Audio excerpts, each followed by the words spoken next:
আপু আমার গালের এখানে মাংসগুলো যে দেখতে পাচ্ছেন নাই, সেই গালের মাংসগুলো চুল রিবন্ডিং করে যে মেশিনটা, সেই মেশিন দিয়ে উঠিয়ে দিছে ডাইরেক্ট ধরে ধরে। আমার এই দাঁতগুলো ভেঙে দিছে, আমার এই দুই পা, ওর এই কোমর অব্দি, হাত এই পর্যন্ত শুধু ব্যান্ডেজ করা। আজকে আমরা এই শহীদ মিনারের চত্বরে দাঁড়িয়েছি যে আপনারা জেনে থাকবেন যে ইতিমধ্যে যে কল্পনা, শিশু গৃহকর্মী কল্পনা, তাকে বসুন্ধরা থেকে যে বাসায় তিনি কাজ করে তার নিয়োগকারী ধারা সে অনেক নির্যাতনের শিকার হয়েছে এবং কি সে এখনও ঢাকা মেডিকেল বার্নিং ইনস্টিটিউটে ভর্তি আছে। এবং তাকে যদি আপনারা সকলে যে দেখেন যে তার কি অবস্থা, তার যে দাঁত, তাজা দাঁত, একটা মানুষ কত নির্মম হলে যে দাঁতগুলো ভেঙে ফেলে দিতে পারে একটা শিশু, সে তো 13 বছরের শিশু, সে তার পাছায় 5 বছর কাজ করে মাত্র 5,000 টাকার বিনিময়, সেটা বিনা চুক্তিতে। আসলে আমাদের গৃহকর্মীরা কোনো চুক্তিপত্র নাই। আমরা যখন কাজ করি নিয়োগকারী এবং গৃহকর্মীদের উভয় পক্ষে আমি মনে করবো যে প্রয়োজন যে একটা লিখিতভাবে চুক্তিপত্র থাকা উচিত, যেটা এখনও এই বাংলাদেশে হয়ে ওঠে নাই।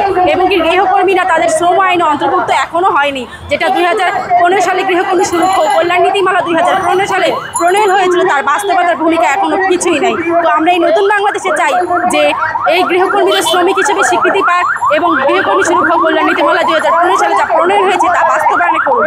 এবং এই গৃহকর্মী কল্পনা যে কাজ করে, তার যে নিয়োগকারী আছে, যে আদর তার নাম, আরেকজনের নাম ঐশী, যে বসুন্ধরাতে তিনি থাকে, তাকে যে করেছে, তা সেই 71 চ্যানেলের সাংবাদিকরা তাকে উদ্ধার করেছে, পুলিশেরা উদ্ধার করেছে।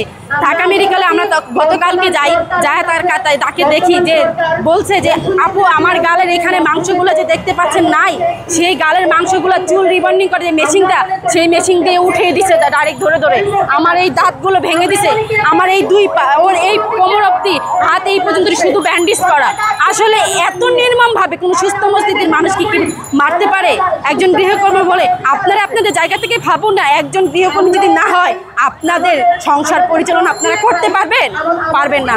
আমরা এখানে আজকে মানববন্ধন করেছি, ইতিমধ্যে আপনারা জানবেন যে গৃহকর্মী জাতীয় ফোরাম একটা হয়েছে, সেই ফোরামের নেতৃবৃন্দরা এখানে আসছে।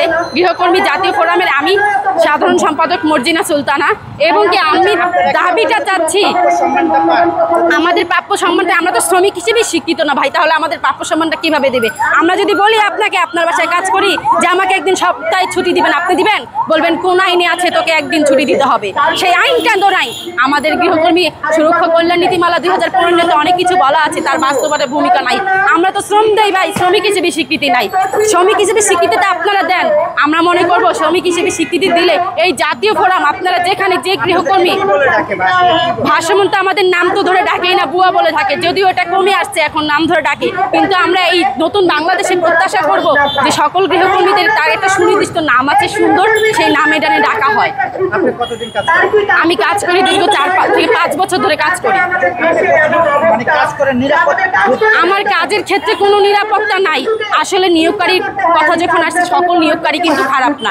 ভালো না থাকলে তো দুনিয়াটা টিকা অসম্ভব। যেখানে আমার নিয়োগকারী আছে, সেই নিয়োগকারীর কাছে লিখিত চুক্তিপত্র আছে এবং কি আমার ছুটি ছাটা আছে। গৃহকর্মীর কোনো মাতৃত্বকালীন ছুটি নাই, অসুস্থ হতকালীন ছুটি নাই। বলে যে অসুস্থ হলে বাসায় আসো, ওষুধ খেয়ে কাজ করবে, এরকম আছে। ছুটি দিতে চায় না। আসলে একজন, আপনারা শুক্র শনি 2 দিন ছুটি পান, গৃহকর্মীকে একদিন সাপ্তাহিক ছুটি দিলে সে মানসিক শারীরিকভাবে সুস্থ থাকবে এবং তার পরিবারকে সে সময় দিতে পারবে, আপনার কাজটা সুন্দর পরিপাটিভাবে করতে পারবে।